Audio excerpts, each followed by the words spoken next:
Bueno, aunque parezca evidente, obvio, él no es mi compañera de conducción Andrea Nais, es el historiador, el profesor Ricardo Marzuca del Centro de Estudios Árabes, hoy invitado a esta edición de Palestina por Siempre. Querido Ricardo, bienvenido. Gracias, ¿cómo estás tú? Además, exalumno del Colegio Calasanz. Además, Entre otras cosas.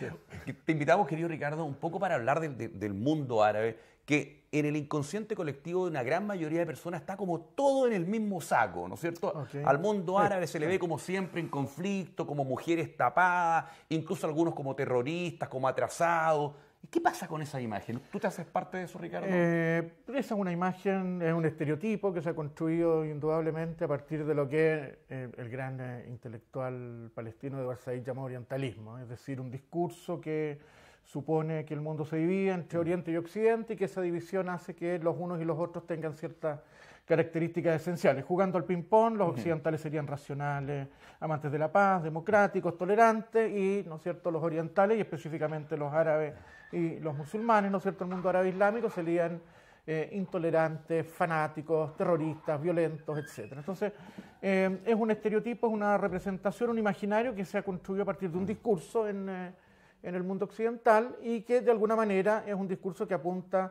tiene una relación entre conocimiento y poder, es decir, a lo que apunta es a controlar, dominar y mantener indudablemente sumiso al mundo árabe. Ricardo, mencionaste el Estado Islámico que está tan de moda. ¿Qué es el Estado Islámico? ¿Quiénes integran el Estado Islámico? ¿Cuáles son los objetivos de este Estado?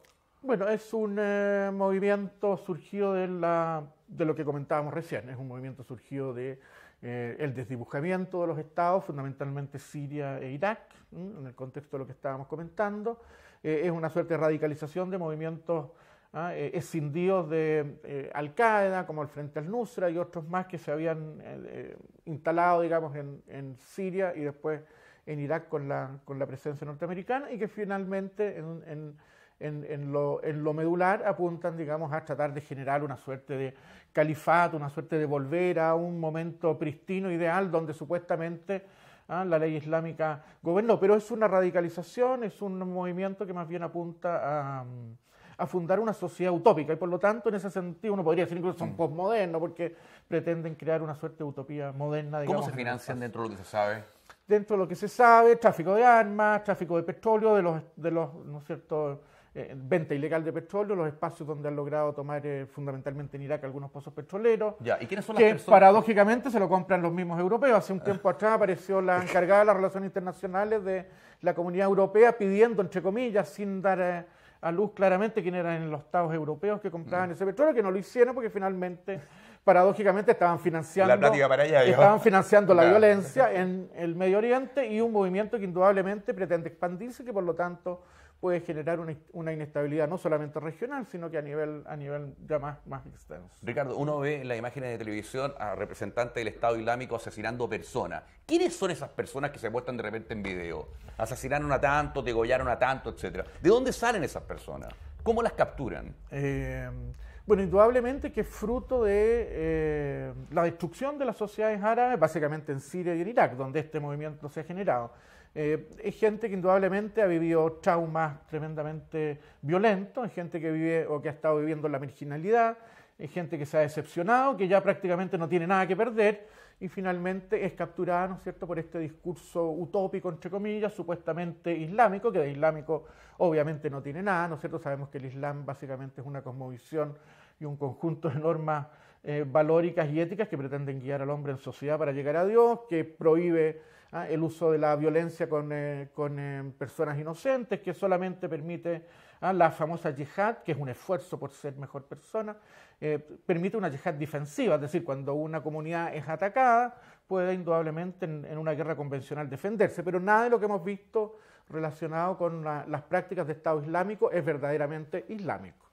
El tema palestino dentro del análisis de Medio Oriente, Ricardo Marzuca, ¿cómo definirlo? Hoy día, ¿en qué está Palestina? Bueno, a propósito del Estado Islámico y de la disolución y del desdibujamiento, ¿no es cierto?, de los estados en la región, justamente el pueblo palestino que ha vivido esta situación de fractura desde la Nakba de 1948, tuvo uno de sus lugares importantes de asentamiento, la población obviamente refugiada, en Yarmouk. Yarmouk es un campamento palestino que nace cercano a la capital de Damasco. En la década del 50 el gobierno de Siria decide implementar y facilitar la creación de toda la infraestructura necesaria para que los refugiados palestinos que habían huido de la limpieza étnica israelí se pudieran, ¿no es cierto?, desarrollar. En ese sentido, después en la década del 60, prácticamente Siria, en ese sentido hay que decirlo, fue uno de los únicos prácticamente pocos estados árabes que prácticamente le dio el mismo estatus a la población palestina que a la población originaria. Y hoy en día el campamento de Yarmouk era un campamento que tenía 2,1 kilómetros cuadrados, con 140.000, 148.000, incluso hablan algunos de refugiados palestinos que a partir de la guerra civil, ¿no es cierto?, del 2011 comenzaron a dejar el campamento.